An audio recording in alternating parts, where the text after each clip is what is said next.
You're listening to Women's Media Center Live with Robin Morgan.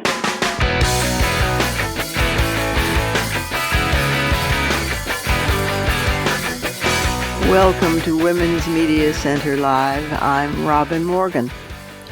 And my guest for the conversation today is Valerie Plame, the woman who survived being a CIA covert officer and who was forcibly outed by the Bush crew in political vengeance against not even her, but her husband, and who survived that and wrote spy novels and raised her kids and now is running for Congress. It's a fascinating conversation today.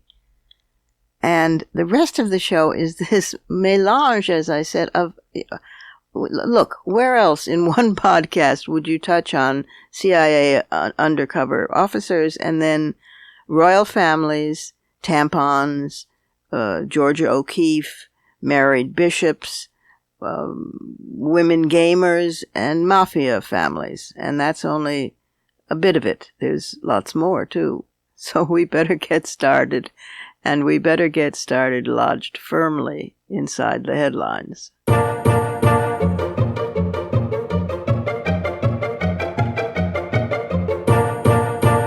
Congratulations, Virginia. The governor, the government, top officials, and both state houses are now blue in Virginia, turning blue in the local elections the other day for the first time in 20 years. And congratulations, Kentucky, on your new Democratic governor winning against an incumbent Republican who, it seems, was liked by absolutely no one. Left, right, far right, center, north, or south. Although the win in Kentucky was not as wide or deep as that in Virginia, it delighted my lower self to imagine how miserable and anxious this win made Mitch McConnell, and for that matter, Senator Rand Paul. The impeachment hearings have actually, finally, at last begun. And it's easier for folks to keep abreast of them day by day, moment by moment, because of all the mobile devices we carry and by the availability of streaming. Let children watch too, and explain to them what's going on. If you yourself don't understand, and that would be understandable, something, look it up together. It's living, breathing history. A Roman Catholic Church Bishops' Summit has recommended that Pope Francis allow the ordination of married men as priests in the Amazon region, where there is one priest for approximately 8,000 Catholics, making for what was called a sacramental emergency. This will be the first time in about 1,000 years that the Church will recognize married priests. Moreover, there's a drive-on to mix traditional European Catholic rituals with indigenous ones, which should make for interesting ceremonies. Although possibly ordaining women as deacons was on the agenda, surprise, that got discussed but not voted on. We will make changes someday, was the message. Conservatives were expectably outraged by all this, claiming Francis was out to dilute the purity of the Church. But what I found interesting is that religious communities and establishments reserve their unchangeable, unmovable moral positions for those they consider weaker than them. But when they feel their own institutions are being weakened or threatened, say, due to dwindling numbers, suddenly they discover in themselves a remarkable flexibility, an ability to compromise. We see the same pattern in strict evangelical churches' willingness to lie down with the devil that is Donald J. Trump in order to keep their attendance numbers up, and thus their funding, and thus their power. And, of course, we see the same thing in the Mormon Church when they suddenly have revelations that black people can, after all, be let into heaven. The irrepressible great painter Frida Kahlo once noted that Mexicans seem to have a capacity for joyous insouciance, even under the grimmest of circumstances. Witness their picnicking, singing, and family celebrations in cemeteries on the annual Day of the Dead. Well, lately in Mexico City and spreading from there across the country, feminists have been protesting with insouciance by flinging handfuls of pink glitter as an active protest on officials who are doing too little or nothing at all about systemic domestic and sexual violence. In marches and sit-ins and sudden flash actions where women emerge from seemingly nowhere to fling glitter on government officials, the protesters' demands are clear. They want legal prosecution of those who commit sexual crimes, especially police and military. They want implementation of effective government policies to protect women and activation of a unique legal tool, an alert that requires the state government to provide additional data and resources to combat gendered violence. It's a very good piece of legislation, but it's being stymied by bureaucratic resistance. Xiaomang VK Leon Li became the first woman to win the Hearthstone Grandmasters Global Finals. That's a major esports tournament. Hearthstone is a highly popular online card game, no killing, from the same company that produces Guitar Hero and World of Witchcraft. Lee wants to encourage girls to compete in esports. She said, "As long as you want to play well, you can, no matter what gender you have." There's an additional incentive, too. Who knew that an esports tournament has a top prize, which Lee won, of $200,000? Congratulations, Lee.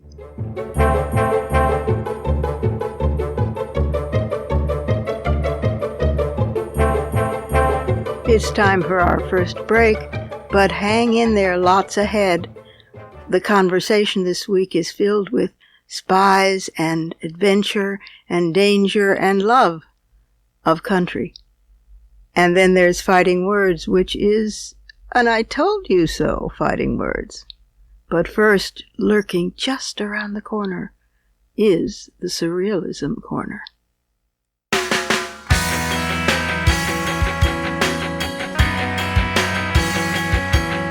Subscribe to this program on your favorite podcast platform and leave us a review.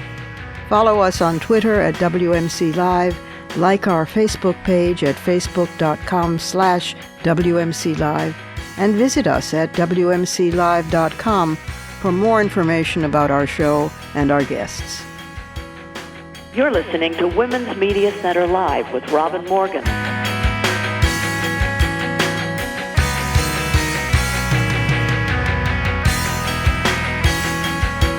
Nothing is less real than realism, wrote the artist Georgia O'Keeffe when macular degeneration sent her, half-blind, back to painting elementals.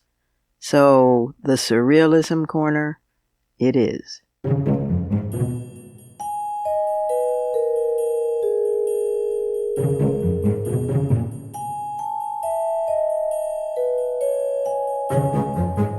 We start in Thailand, notable for such fine feminists as Malika Vajrathon, yet memorialized in most people's minds by Yul Brynner, with the aid of Rodgers and Hammerstein in The King and I. On October 21st, Thailand's real king, Maha Vajiralongkorn, issued a public statement formally dismissing his officially designated royal mistress, Siniat Wong Vajirapakdi. Their official portrait showed her smiling ecstatically while sitting at his feet as he perched on his gold throne. But apparently her failings, denounced by him at length publicly, included ingratitude, disloyalty, and disobedience. Sounds like another man we know. Siniat, a former army nurse, was stripped of all her titles and honors. It's a rather sharp turnabout, since it was only as late as July, on King Maha's birthday, that he made her Thailand's first officially designated royal mistress in a century. That couldn't have been fun for Queen Suthida, who, back when she was his personal bodyguard, had worked her way up to marriage and queendom, so loyally that he had even made her a general in the military before making her his wife. He's been married 4 times. So we can suppose that this is standard operating procedure for Maha, who indulges in frequent melodramatic, undying passions that perish swiftly, with unfortunate consequences for the women involved. Nothing sexist about him, oh no, or even nothing eccentric about King Maha. No. Reportedly, he gave his dog a 4-day funeral. How did the King and I song go? A pack of sheep and him the only ram. No wonder he's the wonder of Siam. Speaking of royals, which as you know I don't do often and usually regret whenever I relent, we journey next to the United Kingdom, which, let's face it, does royals better than anybody else these days. However surreal that is in itself. Political party lines in the United Kingdom are almost as acrimonious now as they are here, and class lines have always been strong. We don't acknowledge them here, they do there. Over in Britain, they've been weakened, the class lines, somewhat, but they're still pretty heavy. But women trying to understand women, sometimes known as sisterhood, though in this case it just might be a bit of overstatement, can spill over those barriers at times with surprising results.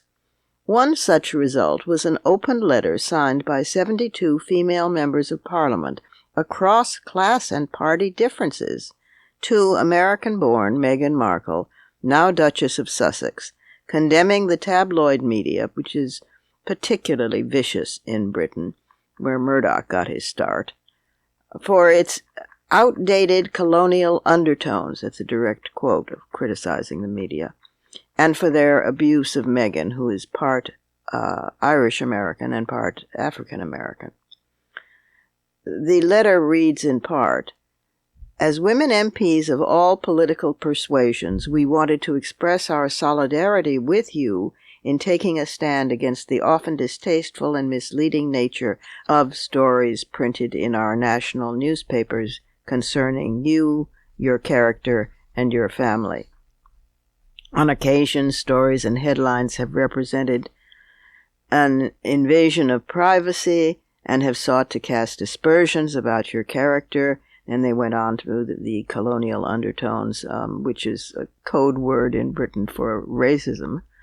And they end by saying, "We will use the means at our disposal to ensure that the press accept your right to privacy and show respect, and that their stories reflect the truth." Good luck with that where tabloids are concerned. But still, that's pretty cool that they wrote that open letter to her. I mean, despite the royal stuff, it's Britain's version of sisterhood. Jolly good. Now, this last item is one I really love, and it's from right back home in the United States.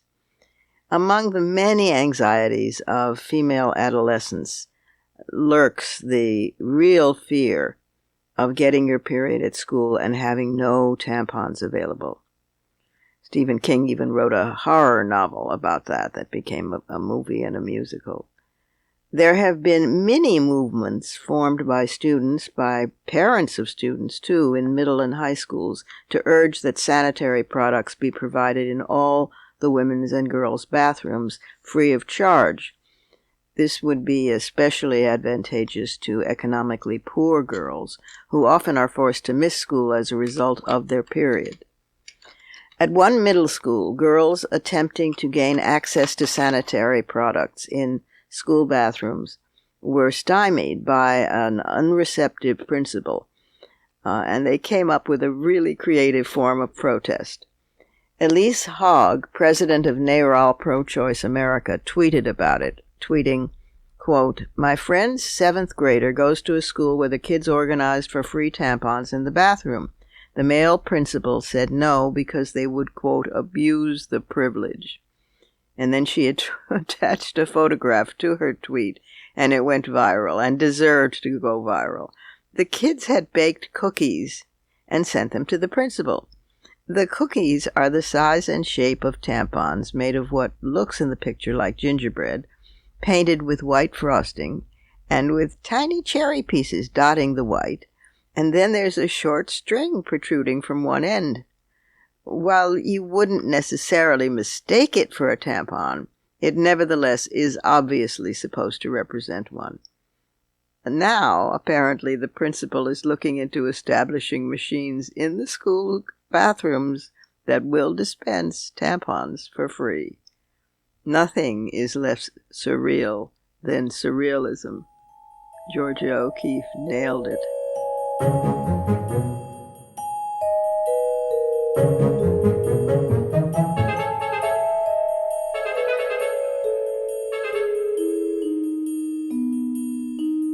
Time for another brief pause, but next up is the conversation, which this week might be named Running for Congress is the Best Revenge. But that's not the only reason. Valerie Plame coming right up.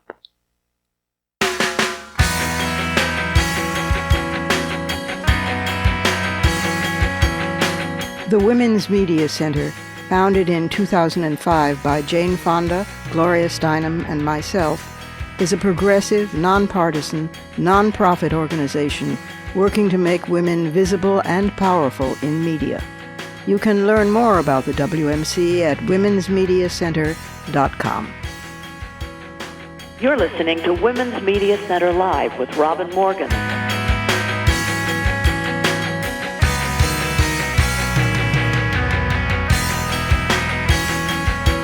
My guest for the conversation today is an American writer, a spy novelist, in fact, but whom you and I remember as the former covert officer who worked at the United States Central Intelligence Agency as an expert in nuclear nonproliferation until she was outed, shockingly, by some of the Bushmen, namely Scooter Libby and Richard Armitage, in vengeance against a political position that her husband had taken, and her CIA career was ended.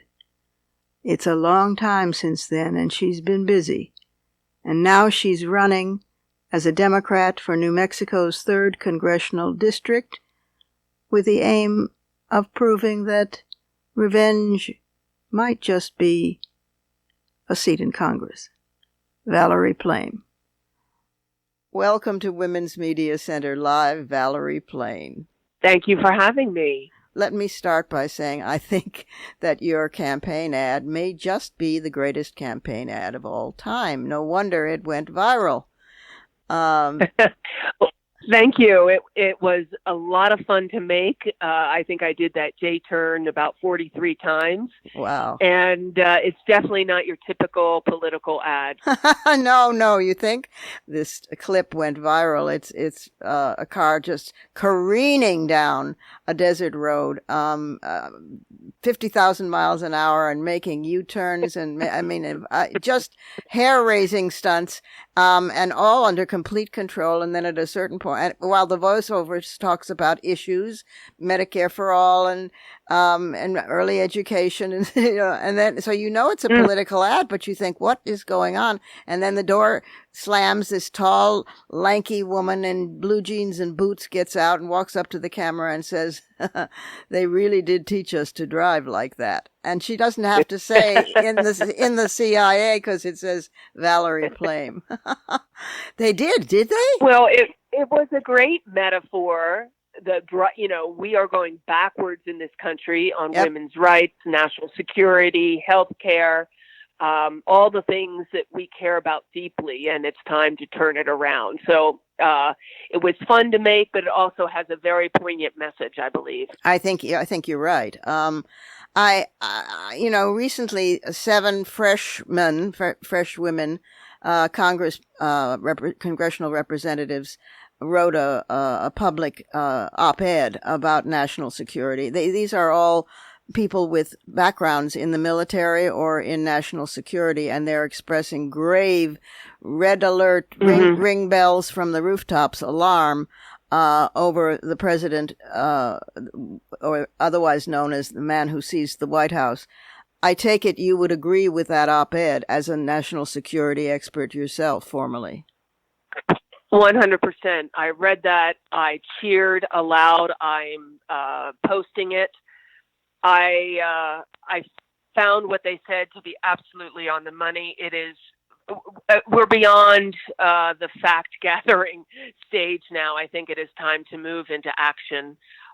Future generations will look at us if Congress does not act upon their constitutional duties, as why did they fail us?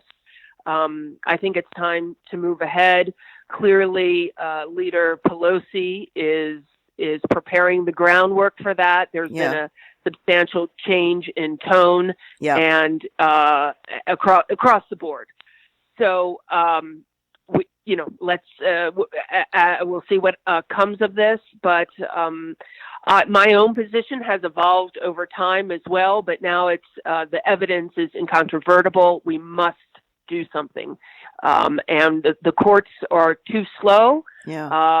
November's election of 2020 seems too far away to allow this sort of outrageous flaunting of the Constitution and lawful behavior to continue. Yeah, I can hear the framers just waltzing in their graves. They've given up spinning. I mean, and they are now, doing pirouettes. I have to go backward before we can go forward just for a minute, because of course, the first time that you made national headlines, quite against your will, was in the George Bush days when I, among many Americans, thought that this was as low as we could sink with Dick Cheney and Scooter Libby and Richard Armitage.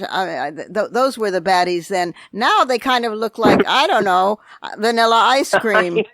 It just goes to show you context is everything. But at the time I thought, oh my God, this is just really awful. This is the Republic is threatened, because among the nasty things that Scooter Libby, whom Trump pardoned, did was that in trying to get at to correct me if I'm wrong in a quick summary of this for the young listeners who might not have remember this, but in trying to get at your then husband, Ambassador Wilson, for critiquing the administration. Libby, correct. Libby and Armitage leaked that you were a CIA operative to Novak of the Washington Post, a right-wing columnist, and outed you. Am I incorrect in this quick summary? Yeah, no, that's correct. I would just add what happened was Ambassador Joe Wilson wrote an op-ed piece for the New York Times calling out the intelligence used by the White House. Right. And the rationale to take us into war was Iraq, saying it was cherry-picked. Right, which in retrospect is all true. Oh, that is correct. And what happened was senior White House officials then took on a retaliation campaign of leaking my name to at least half a dozen reporters to try to make the narrative about Joe Wilson and Valerie Plame, rather than why was there no WMD in Iraq when you said there would be. The columnist who took the bait was in fact conservative columnist Robert Novak, who is now gone, but there were quite a few reporters who had my name. Yeah. It also just even before we get to the national security level and outing a CIA officer, there is the sexist level, which is that in trying to get back at a man, why would you go after his wife? She is not just his appendage. But never mind, moving right along from that. Well, one of the highlights, I guess, of that whole time, which really was disorienting in many ways, going from complete anonymity as a CIA covert ops officer, and then, this media maelstrom, there was a member of Congress who called me a glorified secretary. I guess because I'm a girl. I think that might have something to do with it. God. Yeah, exactly. Yeah. Well, a glorified secretary who can drive like that and is an expert in counter proliferation of nuclear power. That's the kind of secretary we need more of. By the way, did you ever get your pension? Because I remember one of the terrible things in your having been, in effect, driven out of your hard-earned and well acclaimed for doing your job well was that you were losing your lifetime pension. Did they ever kick that forward? No, I have no pension at this time. That is so awful. That is so awful. The firing of political, quote, enemies, unquote, who have put in their time serving the country and then that is just unspeakable. Well, I hope you make an issue of that at some point. I know you have other things on your hands, like, I don't know, writing novels that become movies, spy novels, and now running for Congress. But that is patently unfair, and I know you've been raising kids as well. That's right. I have twins, and I just saw them. They are sophomores in college, and really proud of them. Wow, they're sophomores in boy, time flies when you're making good trouble. I try. All right, let's talk about. We'll skip over the novels that you've written, the spy novels that you've written. Fiction is a wonderful thing because there you can tell the truth, and the movie that got made. And let's fast forward now to actual Congress. Talk about why you're running, and how you're running. That's right. So the seat in northern New Mexico opened because the incumbent, Representative Ben Ray Lujan, is running for the Senate, and these opportunities don't come along often. And I thought I would like to take my searing life experience of being outed by the Bush administration, the judgment that I needed to hone in the CIA, the decision-making skills, and the fact that this is really the only home I've known. I've lived all over the world and settled in northern New Mexico. And it felt, maybe this sounds a little corny, but it was both a way of serving my country again, as well as perhaps giving back to this community that so warmly welcomed me when I arrived here from Washington, D.C. And that was almost 15 years ago, right? That was about 15 years ago? That's right, yes. Literally the day after Scooter Libby was convicted, I moved to New Mexico. And it is just such a special place in the world. And I want to be able to take my loud, strong voice, which I have worked on for sure over the years as well, and the ability to speak truth to power and put it to work for my community. That I want to be able to get to work right away, and I will. I don't have to wait for years for seniority. People know my name, which is of course a blessing and a curse. Yep. But in this case, I want to use it to shine a spotlight on things that I care about in my community. Education, the environment, economic opportunity. It's an extremely diverse and geographically large district. I know that and I of course don't fear this. I think it's wonderful we've reached this point. I know that another woman is running in the Democratic primary against you, Teresa Leger Hernandez. I think it's so wonderful that we have women running against each other. They run different kinds of campaigns that tend not to be really pompous pigeons strutting around and seeing, who can pee they tend to run issues on camp. No pigeons here. No pigeons. There's actually another woman as well. She's a county treasurer. Laura Montoya is also running. So out of a large primary field of at least 10, 3 of us are women. That's great. And it's about time. Yes, it is. And then the issues can really be, discussed. And it's about time that we have a critical mass of women running. I long for the day when it's 7 out of 10. But certainly we would offer equal time to the friendly opposition in the Democratic primary and in the Republican primary if there's any women around, but you can't. I think there is, but I'm pretty sure this district is not going red anytime soon. Yes, well, good for it. Tell me now, you're in the north part of the state, so you're not right at the border, but obviously the border anguish, affects the entire state. What is the way out, Valerie, on this? I mean, because the administration, the regime, as I call it, has got us in so deep and with such pain, and the stories are so horrific. It almost seems as if we've just lost the way back. Yeah, it's not who we like to think we are as Americans. No. This behavior is immoral and outrageous. We are, in fact, deeply affected here in New Mexico because we know that most people here understand that the people crossing the border, the undocumented workers, migrants, they are fleeing violence, and of course. they're not despite what the White House might say, the vast majority are families, women and children that are simply want a safe life. They are fleeing the possibility of being killed or sexually assaulted.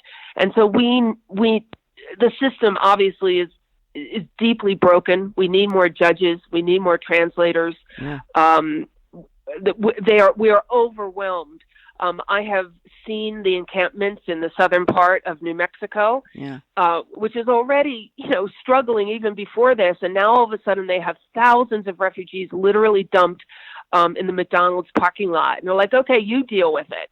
And so there are all these temporary encampments and park fairgrounds, and they're doing the best they can because New Mexicans and Americans are deeply compassionate. One more thing before you go, because I know you're running for Congress, so you're on a tight schedule. But since you were for many years a very successful and knowledgeable expert in counter-nuclear proliferation, and since we seem to be now on a track of breaking the United States, breaking treaties left and right and center, whether it's on climate change or nuclear proliferation, the START Treaty, etc. That still, I mean, I grew up as a teenager reading the Bulletin of the Nuclear Scientists, which always had its clock set at 5 minutes to midnight, and then periodically the hand would move like 2 minutes more, and in that a terror of duck and cover.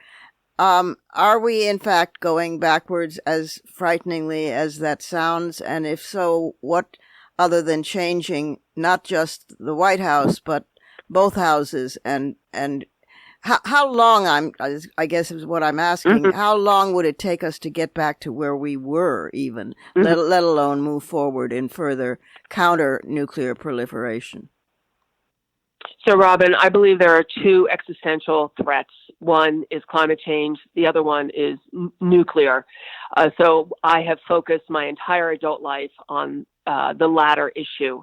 Yes, this administration has taken off all the guardrails, all the safeguards that were put into place, the arms control put in with experienced, thoughtful men and women, but mostly men, who understood what nuclear Armageddon would look like, and putting that in place in the 70s and 80s have all been but dismantled. The New START Treaty has gone out the door, and the INF Treaty and the New START Treaty seems that it will not be re-upped.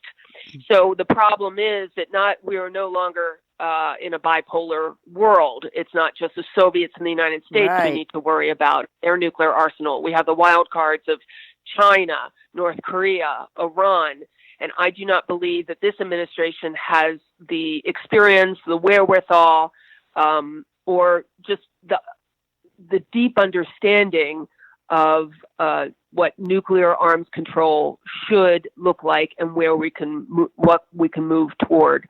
So I'm deeply concerned about that.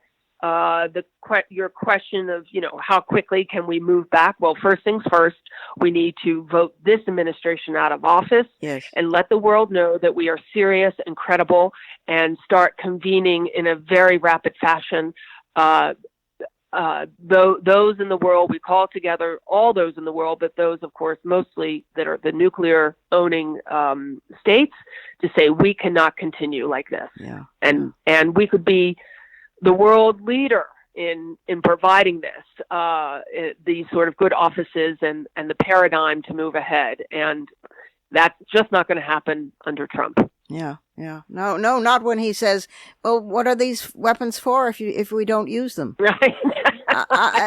That is. Well, no, I believe he wanted to use them against a hurricane crossing the Atlantic. And That so also. advisors said, not so that's much. Maybe not the best idea you've ever had, Mr. President. My God, you must hear something like that, and knowing as much as you do, which is hardly what the average citizen knows, way beyond that, you must talk back to your television all the time.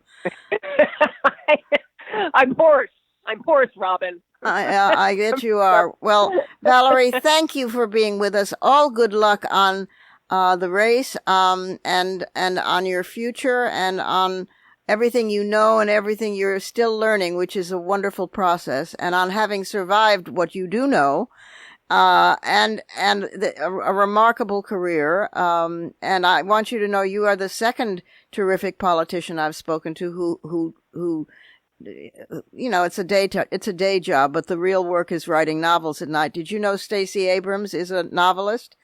Yes, I do. She is so impressive on so many levels. Yeah, she's so wonderful, and she writes bodice rippers. She writes bodice rippers. I know. So, Robin, it's been an absolute pleasure. I'm so proud to be part of this program. What you bring to the broader community is invaluable. So thank you. We have to take one more break, and then we'll be back with some, well, to me at least, particularly satisfying fighting words. I hope you'll find them satisfying too.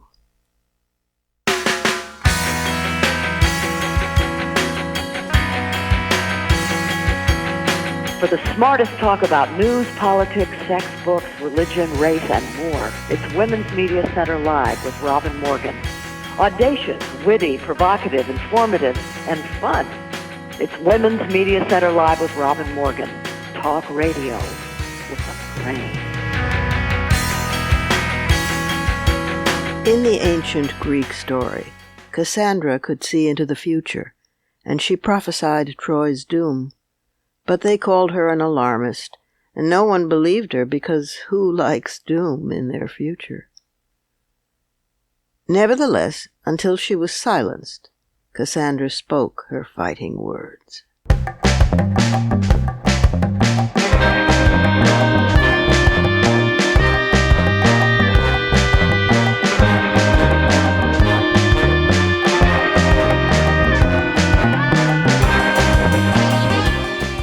What if Cassandra had prophesied eventual victory? They still would not have believed her. Then they would have called her naive. The truth was she was neither a doomsayer nor a simpleton. She was merely a student of history. She knew that most people fear looking forward less than they fear looking backward. It's time to crow a little bit. Not a lot, definitely not a lot, because the entire tower of blocks could come crashing down any second, and not the kind of crowing that delights in anyone's, even one's adversary's, misery. No, the type of crowing that has to do with pride, genuine pride in having read and lived enough history to have dared the analysis, an analysis ahead of one's time, whether anyone else believed it or not. 2.5 years ago, on April 10th, 2017, my fighting words on this program and in my blog were titled The Don, a reference to both gangster bosses and to Donald J. Trump. People thought maybe I was going too far with that one, and I wondered myself, putting it out there after a lot of thought, but still with some trepidation, yet certain enough in the prophecy and the analysis to risk it. At that time, nobody was thinking of Trump in mobster terms. He had just sent Tomahawk missiles at Syria and made much of his own bravery, even though this turned out that he'd bombed one airfield. People were saying maybe he's changed, maybe he's growing into the job, maybe he's becoming presidential. Just because he bombed somewhere, you understand. My own peeps, my real people, even the die-hard I can't believe Trump's stolen the election and still be getting away with it people, said, lawbreaker, yes, corrupt and corrupting, yes, mentally or emotionally damaged, certainly, and so forth, but not. You're not serious, Robin, not seriously gangster. Here are some excerpts from that 2.5-year-old analogy and prophecy, with maybe a fresh interjection or two from today. They bear repeating, and they should bear a motto, too. Do your homework first, but then trust yourself. Cultural symbolism is often overlooked or dismissed, but always potent. There are two mythic manhood avatars, cultural symbols in this country, both of them fostered by the movies. Each gilds a squalid reality with glamour and valor, and Americans have a love-hate obsession with both. One is the cowboy, an image that worked superbly for both LBJ and Ronald Reagan. The other is trickier, so hasn't been as successful until now. It's the boss, the capo di capi, the godfather, the Don. Suddenly a lot about Trump fell into place. It's virtually impossible to be in the real estate business in New York City, or indeed most other major or port American cities, without dealing intimately with organized crime. Where do you think it comes from, all that concrete used as custom overshoes for any disloyal soldier who sleeps with the fishes? Vladimir Putin needn't bother hiding his deliberately structured overlap of national banks and organized crime. Consequently, the Russian mafia, the Bratva, or Brotherhood, of course it would be named that, is now a serious tool of Russian statecraft. It's so practical, after all, what with its hacking expertise and a skill set able to poison or gun down Putin's opponents anywhere in the world. Smaller countries, in the former Eastern European bloc, have their own wannabe systems, like the Ukraine. This was, of course, before the time of Lev and Igor. But how very apt. In Japan, it's acknowledged that the Yakuza crime consortium controls the vast entertainment and hospitality industries. Drug cartel bosses now openly run entire states in some Latin American countries, where they've established single-product, drug, economies. They collect taxes, they enforce their own local laws. But in the United States, one must so far still try for discretion. As Michael Isikoff reported in Yahoo News, the White House abruptly canceled a scheduled February meeting between Trump and Alexander Torshin, deputy governor of the Bank of Russia and a close Putin ally, after a national security aide discovered Torshin had been named by Spanish police as a suspected godfather of an organized crime and money laundering ring. Interjection.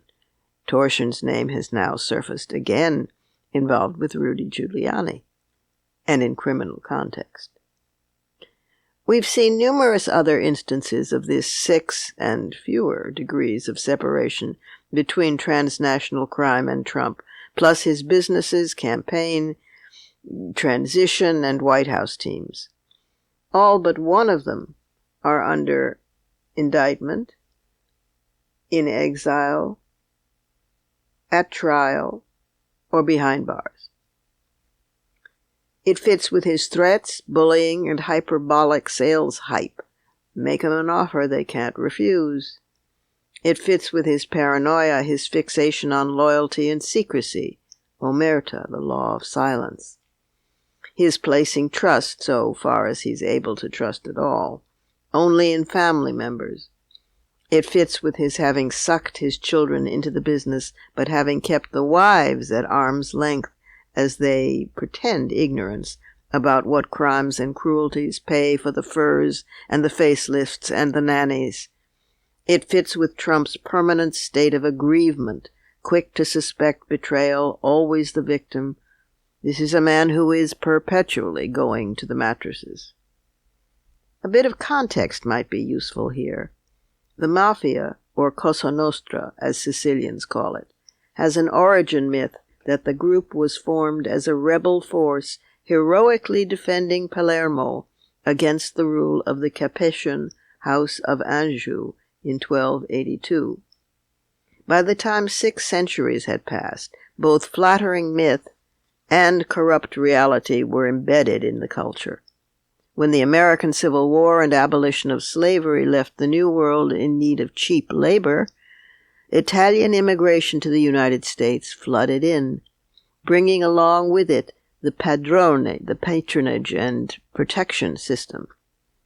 Gradually, the myth shifted into a definition that a made man was a somebody, possessing relative financial security, a shred of power over others in the ranking pecking order, and most of all, manliness, especially crucial for poor, uneducated immigrant men. The word mafia means boldness or swagger. But that feeling of grievance, of being the never-accepted outsider, remained no matter how wealthy a mobster might become. Cosa Nostra, our thing, also means this thing of our own. And does all that ever fit Trump? Furthermore, though it's trivial in comparison with the other similarities, it even explains the look. The expensive but ill-fitting suits, the fake gold-painted decor, the slicked-back pompadour hair adopted by father and sons a la Corleone style, the shrugs, the squint, the hand gestures, the 5th grade vocabulary. In the United States, law enforcement has usually been able to nail a gangster boss because of an undercover operation or a so-called rat turning state's evidence or due to tax evasion or tax malfeasance, all of which, in an interjection, I might add, have happened or are now happening. Perhaps that's another reason Trump still stonewalls about releasing his tax information. Interjection. You think? But however it comes about, those of us who lived through Watergate know perfectly well that in the not very distant future, here it comes, newspaper front pages will display photos of Trump-made men being led away in handcuffs. Trump knows that, too. He lives in terror of being found out. The man is famished for rispetto, respect. He's driven by thirst for an eternally unattainable acceptance.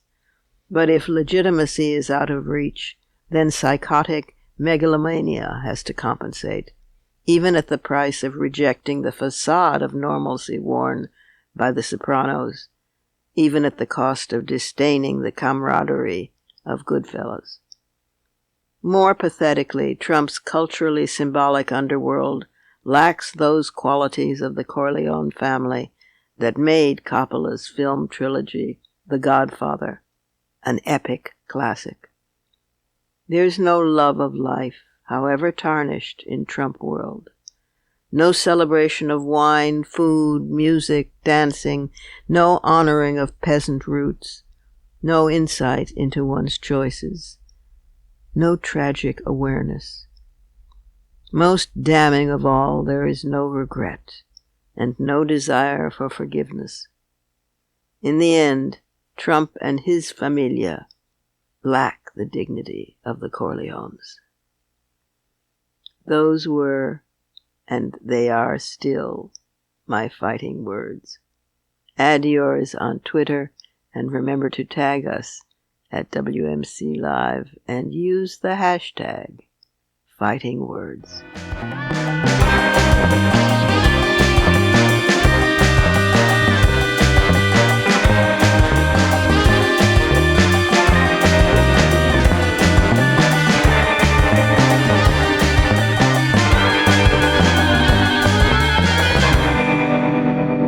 And that's our show for this week. You can follow me on Twitter, Facebook, and now Instagram at The Robin Morgan, and you can check out my blog at robinmorgan.net and find my latest book of poems, Dark Matter, and my brand new novel, Parallax, wherever books are sold. Opinions expressed on this program do not necessarily represent the Women's Media Center. Here's the family for Women's Media Center Live. Executive producer as well as founding and sustaining sponsor Regina K. Scully, WMC president and co-executive producer of this program Julie Burton. I'm Robin Morgan, your producer and host. Thank you for being with us. Join us again next time on Women's Media Center Live.